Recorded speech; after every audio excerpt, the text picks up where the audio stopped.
All right. So last week you did a little bit of research in your Nature Unhooked book about the different parts of a food chain and an ecosystem and a food web. So you should be pretty familiar with the definitions of some of those new words that we have in there, like tertiary consumer and producer and secondary consumer and primary consumer.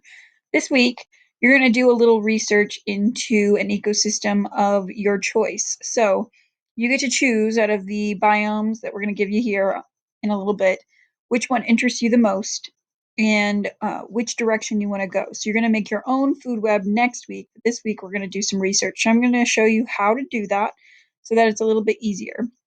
So first, I'm going to give you access to this website. It's a really good resource for figuring out the different biomes and give you kind of a feel. So today, Monday, or whatever day you're working on this, the first day you're working on this, I want you to do some research into what biome interests you the most and choose that one and go with it. You want to make sure that all of your organisms in your food web are all in the same biome and all in the same location. So that's going to be key for this and key to research. So there are many different biomes that you can choose from. I would go through today and I would go and click through and figure out which one interests you the most. So is it tropical rainforest, temperate forest, desert, tundra, taiga, grassland, savanna, freshwater, or marine?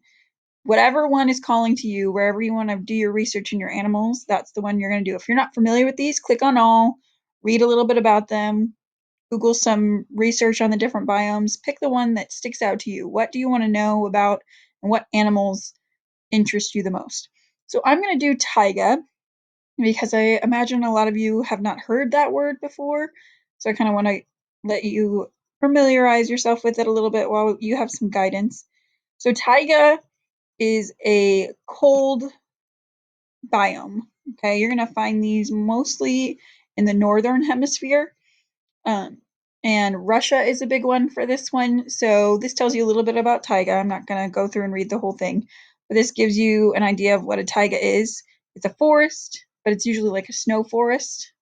Okay, so I'm going to go with taiga. I'm most interested in the taiga. I want to learn more about it and the animals that live there. So what I'm going to do after I read a little bit about taiga, and this will be on Tuesday, day 2, is I'm going to do some research of where can I find a taiga. So I might go over here and I say into Google, where can I find taiga biomes? So I can go through some of these sites here, or I can click on some of the questions that people have asked before. I can say, taiga is the Russian word for forest, and it's the largest biome in the world. It sort of stretches over Eurasia and North America. So I might say, okay, so taiga is in Russia. So I might say, what is somewhere in Russia that has the taiga? And so I could come up with some places in Siberia and Scandinavia, and there's some places in Alaska and Canada. I'm going to go with Siberia because the Russian animals are the ones that are going to interest me the most. So I would go over to my virtual learning document, and again, this starts tomorrow, but I want to give you a heads up. So I'm going to say I'm going to do the taiga as my biome. Remember, this is an example. You can do whatever one you want.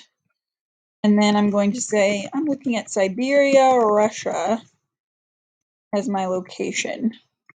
I'm just going to change this so it's a little bit easier to see.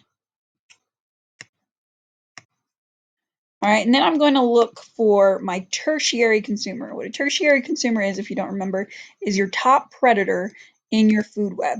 So I already did some research and I found out, so I'm going to say, what is the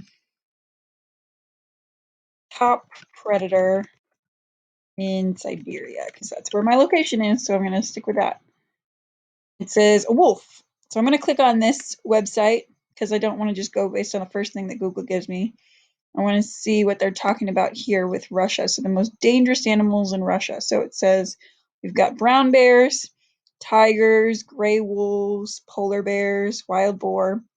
Remember, our top consumer, our tertiary consumer, is the thing that is not eaten or a prey to anything in there. So I'm thinking a boar is going to be prey for something.